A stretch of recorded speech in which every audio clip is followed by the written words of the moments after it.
And can you tell us what we're looking at here? Yes, this is footage from the Ugly Zoo security cameras that show a break-in on their premises last night. And this is by the Snakoflage exhibit? Yes, that's correct.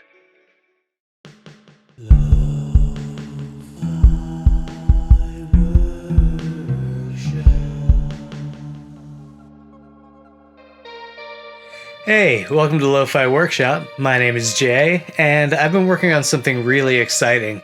I was invited to submit an exhibit into the Ugly Zoo, and this is the exhibit that I made here.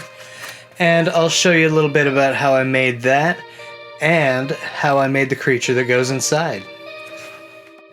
So step one, I went to the local Dollarama and I picked up a couple bags of animals. We've got farm animals and we've got dinosaurs.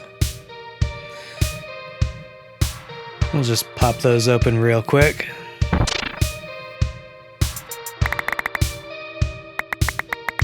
Nice selection. I've got an idea to use the head from this Triceratops, but I'll need two of them to make it work. There we go. And I want to use his body, but just the back end. Speaking of which, I think I'll take the ass end of this ass, and I'll put both of those together to make the main section of the body. And I'm going to take the neck and head from this, guy and stick it there, where the tail used to be. And I'll take this tail, but I'll need two of them.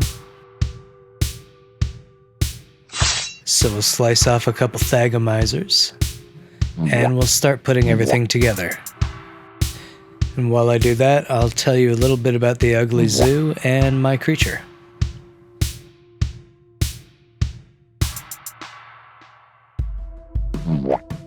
So the Ugly Zoo project was started by Jesse over at LittleGiantCrafts. And the prompt is to buy a couple bags of cheap plastic toys, cut them up, and make a new animal. Now, if you've seen any of my previous videos, you'll know that this is perfect for me. I love doing this, so I was really excited to join. The other part of the prompt is to create an enclosure or exhibit for the animal, and I really enjoyed that part of the challenge. But first we're going to put some new feet on our creature, which I've decided to call the Snakoflage. That would be its common name. And it gets that name because of its deceptive look. Most people will just see a snake sticking out of a brownish-green mass in the wilderness, and assume they're just looking at a snake. But then the creature will start to move forward and its entire mass will be revealed. So between that and its coloration, that's where it gets its name, the Snakoflage.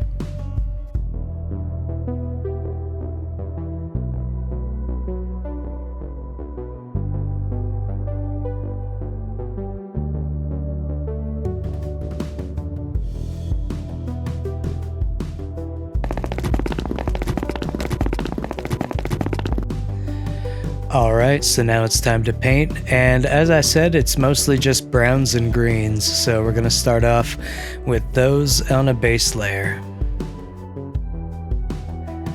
And for the background of this creature, I was thinking, if something like this were to exist in our world and it's been lost and just newly discovered, where on Earth would that be?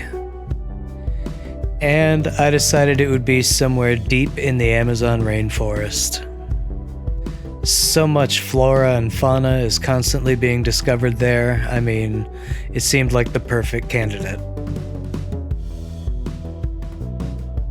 Now, I'm sure whoever located this specimen had a difficult time, as of course they are notoriously hard to find.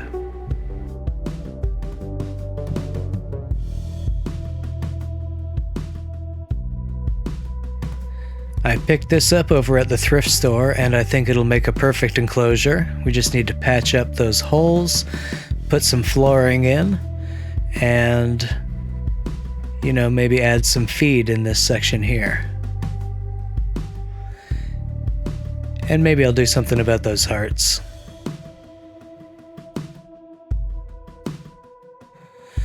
So I used a bunch of EVA foam for this, patching up the holes and placing down sheets of it here on the bottom.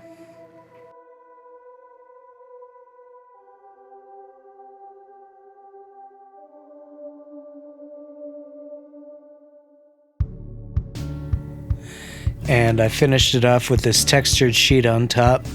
Most of that texture is not going to be visible.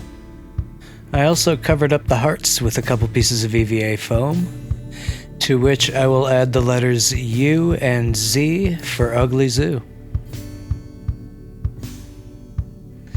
I use a mixture of paint and glue to cover up the floor and seal everything in, and I use it on the letters here as well.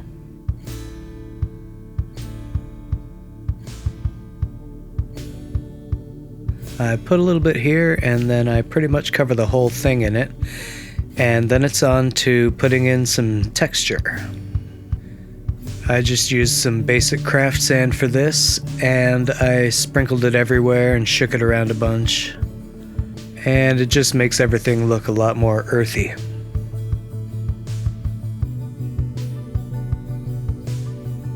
Now when it came to painting this, I decided to just use the Ugly Zoo color palette. It's a simple red, blue, green, and yellow.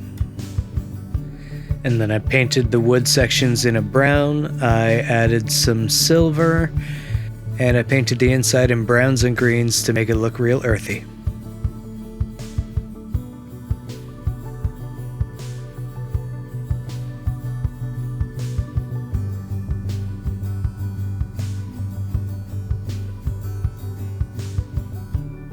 I figure this is where they bring the animal out to feed, and also to be displayed to the zoo patrons.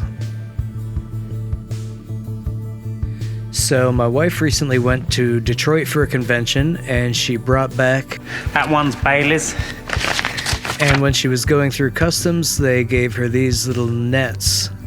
I'm going to use those to make sure the creature doesn't escape. And now I'm putting down some flocking over top of that watered down glue. And we'll fill out the rest of the plant life here as well. And that includes the leafy plants and fruit in his food trough. But first I'll poke a few holes for these little grassy tufts.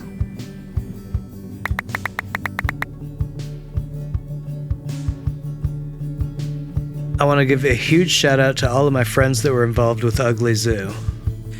There's a full list of participants in the description, and there's also going to be a link to the playlist, so please go and check out everybody's creations. They're all wonderful. And of course, a huge shout out again to Jesse over at LittleGiantCrafts. Thank you so much for including me. It's been an absolute blast taking part in this, and it's just a really fun project. And here, of course, are the details about the creature. And now, the reveal.